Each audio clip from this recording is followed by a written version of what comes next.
जा रहा है। वहीं अगर नोएडा की बात करें तो नोएडा में भी 300 से 400 के बीच में हर रोज AQI का लेवल मापा जा रहा है। बीते दिनों एक ऐसा मामला सामने आया जहां पर एक पेरेंट्स ने अपने बच्चे का सर्जरी करवानी पड़ी और वो सिर्फ और सिर्फ AQI की वजह से। मेरे साथ डॉक्टर मीरा हैं, मैं उनसे जानूंगा कि मैम AQI जिस तरीके से बढ़ा हुआ है दिल्ली NCR में, अगर बात करें बड़े बुजुर्ग और बच्चों की, तो सबसे ज़्यादा इफेक्ट किस एज पे प्रदूषण का पड़ता है? प्लीज़। देखिए सुमित, AQI का असर बुजुर्गों पे, बच्चों पे, दोनों पे पड़ता है। एक्चुअली जो हमारे बुजुर्ग हैं, जो हमारे बच्चे हैं, स्पेशली 0 to 5 ईयर की एज ग्रुप में, ये हाई रिस्क कैटेगरी के अंदर आते हैं। इसमें बच्चों पे इसलिए ज़्यादा असर पड़ता है क्योंकि पहली चीज़ तो ये है कि बच्चों की रेस्पिरेटरी रेट जो होती है, सांस लेने की जो क्षमता है, वो बड़ों से ज़्यादा रेट है। सेकेंड चीज़ ये है कि बच्चों के अंदर बॉडी वेट का अगर देखा जाए तो जो जितना वो इनहेल करते हैं पॉल्यूटेंट्स, उतना बॉडी वेट के हिसाब से ज़्यादा पड़ जाता है। मतलब पर केजी बॉडी वेट पॉल्यूटेंट्स जो इनहेल करते हैं ज़्यादा हो जाते हैं। तीसरा ये है कि बच्चों में सेल्स बहुत तेज़ी से रैपिडली मल्टीप्लाई कर रहे होते हैं क्योंकि ग्रोथ हो रही होती है। ऐसे सेल्स पे ज़्यादा असर पड़ता है पॉल्यूटेंट्स का, तो बच्चे डेफिनेटली एक हाई रिस्क कैटेगरी में आते हैं। मैम अगर हम टॉन्सिल्स और एडिनॉइड की बात करें तो ये कैसे मापा कैसे जाता है और इसके क्या ग्रेड की अगर बात करते हैं कि 1 2 3 4 ग्रेड में मापते हैं, तो ये क्या है, थोड़ा सा बताइए। तो टॉन्सिलाइटिस और एडिनोडाइटिस ऐसी कंडीशंस होती हैं बॉडी की जिसके अंदर जो एयरवे होता है हमारा ब्लॉक होने लग जाता है। और ज़्यादातर ये तब होती है जब बैक्टीरियल इन्फेक्शन, वायरल इन्फेक्शन या एलर्जिक कंडीशंस क्रिएट हो जाती हैं बॉडी के अंदर। तो ऐसे में क्या होता है कि टॉन्सिल्स हमारे एयरवेज के एंट्रेंस पे प्रेजेंट होता है, क्योंकि इसका काम ही ये होता है कि हमारे एयरवेज को, मतलब एयर जो हम इनहेल करते हैं उसको फिल्टर करता है। तो ग्रेड 1 जब होता है तो उसमें 0 से 25% तक एयरवे कंस्ट्रिक्ट हो जाता है, ऑब्स्ट्रक्ट हो जाता है। ग्रेड 2 के अंदर वही एयरवे का जब कहते हैं ना ऑब्स्ट्रक्शन या बंद होना, वो 25 से 50% तक हो जाता है। ग्रेड 3 में वही 50 to 75% तक का एयरवे का ऑब्स्ट्रक्शन हो जाता है, यानी सांस लेने में दिक्कत होना। और ग्रेड 4 के अंदर 75 to 100% ऑब्स्ट्रक्शन हो जाता है एयरवे का। तो बच्चे को सांस लेने में दिक्कत होने लग जाती है जैसे जैसे टॉन्सिलाइटिस के ग्रेड्स बढ़ने लग जाते हैं।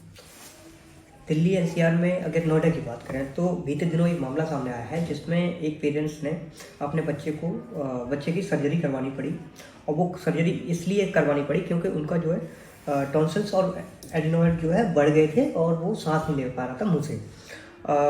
क्या ये सेफ है अगर कोई बच्चा की सर्जरी हो रही है इस एज में, 4-5 साल की एज में या उससे छोटे का, तो आने वाले समय में क्या ये हमेशा के लिए सही रहेगा? कैसे बचाव करें? क्योंकि एक बार सर्जरी करवाई, डॉक्टरों का ये कहना है जिनसे उन्होंने सर्जरी करवाई के साथ दिल्ली NCR में अगर आप रह रहे हैं तो सर्जरी तो ठीक है, लेकिन फिर भी तो बच्चा जाएगा ना बाहर। बिल्कुल सही बात है सुमित। एक्चुअली ये बहुत बहुत एक अनफॉर्चुनेट इंसिडेंट है जिसकी वजह से कि जिसमें अगर AQI की वजह से या फिर बाद में इसलिए क्योंकि पॉल्यूशन के लेवल्स हाई हैं, तो टॉन्सिल्स और एडिनॉइड्स का इतना बढ़ जाना कि उसके लिए सर्जरी की ज़रूरत पड़े, तो ये बहुत एक अनफॉर्चुनेट इंसिडेंट है। और किसी भी सर्जरी का कोई ना कोई शॉर्ट टर्म इफेक्ट, कोई ना कोई लॉन्ग टर्म इफेक्ट तो हो ही सकता है बच्चे के ऊपर। इतनी छोटी एज में वो ट्रॉमा में बर्दाश्त करना, एक सर्जरी का ट्रॉमा बर्दाश्त करना, उस बीमारी को झेलना भी बहुत बड़ी बात है। बहुत अनफॉर्चुनेट है कि किसी भी पेरेंट को ऐसी सिचुएशन से गुजरना पड़ा। अच्छा, उन पेरेंट्स ने मेरी बात भी हुई थी तो उन्होंने ये बताया था कि ये हम पहला हमारा केस नहीं है। जब उन्होंने सोशल मीडिया पर अपना इस टाइप का कोई वीडियो डाला तो मतलब दर्जनों ऐसे पेरेंट्स थे, उनकी कॉल आई उनके पास, उन्होंने बताया कि हमारे बच्चे के साथ भी ऐसी प्रॉब्लम हो रही है। अब दिल्ली NCR में रह रहे हैं तो झांसी बात है, प्रॉब्लम तो हर किसी को कम, किसी को ज़्यादा। क्या करें, मतलब कैसे रहें, कैसे बचाव करें वो अपना? तो अगर हमें ध्यान रखना है तो हमें इस चीज़ का ध्यान रखना है कि हमारे क्षेत्र का AQI कितना है। इसका ध्यान रखने के लिए जो पैरामीटर्स होते हैं वो ये है कि आप न्यूज़ पे, गूगल पे ध्यान रखते रहिए, ध्यान रखिए कि AQI कितना है। जब AQI का लेवल 0 से 50 है, दैट मीन्स कि AQI नॉर्मल है। अगर 50 to 100 है तो फिर भी वो गुड लेवल तक होता है। बट 100 से ऊपर जैसे AQI जाने लग जाए तो हमें अपने हाई रिस्क ग्रुप्स का ध्यान रखना पड़ता है। वही हाई रिस्क ग्रुप हैं जिसमें बच्चे हैं 0 to 5 ईयर्स ऑफ एज के, इवन जो ग्रोइंग बच्चे हैं, या जो बुजुर्ग पॉपुलेशन है हमारी मोर देन 60 ईयर्स की सीनियर सिटीजन्स हैं, या जिन लोगों को पहले से ही अस्थमा की बीमारी है या हार्ट डिजीज़ है या कोई और रेस्पिरेटरी इलनेस है, उनको और ख़ास ध्यान देने की ज़रूरत है। जैसे ही हमें लगता है कि AQI का स्तर 150 से ऊपर जा रहा है, हमें बच्चों का बाहर जाना रिस्ट्रिक्ट कर देना चाहिए। अगर वही AQI का स्तर 200 क्रॉस करने लग जाता है तो हमें अवॉइड करना चाहिए बाहर जाना। साथ ही साथ बच्चों को मास्क देने चाहिए कि वो N95, N99 के मास्क लगाएं, वो भी चाइल्ड साइज़ के, यानी वेल फिटिंग मास्क लगाएं। इसके अलावा घर में खिड़की दरवाजे बंद रखें, एयर प्योरीफायर्स का इस्तेमाल करें। अगर घर पे एयर प्योरीफायर्स नहीं है तो नेचुरल एयर प्योरीफायर्स जैसे money plant, spider plant, snake plant लगाया जा सकता है। बच्चों के खान पान का और सेहत का बहुत ध्यान रखना चाहिए। देखा गया है कि कुछ खाने की चीज़ें होती हैं जैसे अदरक है, लहसुन है, नींबू है, शहद है, गुड़ है, ये सब एक एंटी पोल्यूटेंट की तरह से एक्ट करते हैं। इनका असर होता है कि जो पोल्यूशन का असर सेल्स पे होता है उसको रिवर्स कर सकता है। तो जैसे ये सब चीज़ें खाने में अपने ऐड करें, ग्रीन लीफी वेजिटेबल्स खाने में ऐड करें, बच्चे को हाइड्रेटेड रखें, खूब पानी पिए बच्चा। और अगर बच्चे को लगता है कि ब्रेथलेसनेस ज़्यादा हो रही है, सांस लेने में दिक्कत हो रही है रात को, तो ऐसे कंडीशन में डॉक्टर की सलाह ज़रूरी है। अच्छा मैम, अगर एज ग्रुप की बात करें तो उसमें बच्चे, बुजुर्ग और बड़े जो है, सबसे ज़्यादा पॉल्यूशन कौन सी एज ग्रुप पे इफेक्ट करता है? एक्चुअली ये सारे एज ग्रुप हमारे हाई रिस्क कैटेगरी में आते हैं, पर बच्चों का ये है कि बच्चों की डेवलपमेंट हो रही है इस टाइम पे। जब सिस्टमिक डेवलपमेंट हो रही है उस समय क्या है कि हमें टेंशन होती है, शॉर्ट टर्म के साथ तो है ही, बट हमें लॉन्ग टर्म आउटकम्स की भी एक तरह से टेंशन होने लग जाती है कि लॉन्ग टर्म आउटकम्स बच्चे की लंग कैपेसिटी पे भी होने लग जाता है कि आगे जैसे उनके लंग्स डेवलप हो रहे हैं, अगर इस टाइम पे डेवलपिंग सेल्स के ऊपर पॉल्यूटेंट्स का असर पड़ता है, हमें पता है कि पॉल्यूटेंट्स बॉडी के लिए टॉक्सिक हैं, सेल्स के लिए टॉक्सिक हैं, तो ये लंग कैपेसिटी को अफेक्ट कर सकते हैं, आगे जाके क्रोनिक इलनेसेस को क्रिएट कर सकते हैं, एलर्जीज को गिवराइज कर सकते हैं।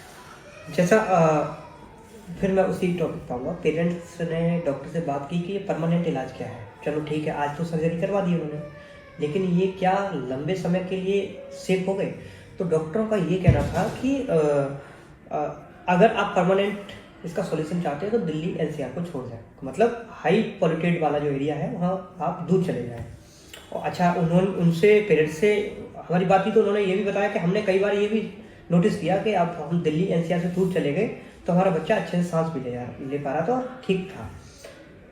दिल्ली NCR को छोड़ना, और आदमी ऐसे तैसे आता है यहाँ कमाने के लिए आता है, अपना सब कुछ बेच बाच के अपने घर से यहाँ अपना घर बनाता है, और एकदम बाद में कह देना कि साहब क्या मानते, मतलब कि जिम्मेदार अथॉरिटी जिम्मेदार है या फिर शासन प्रशासन की बात करें, कुछ तो करना चाहिए जिससे प्रदूषण कम हो।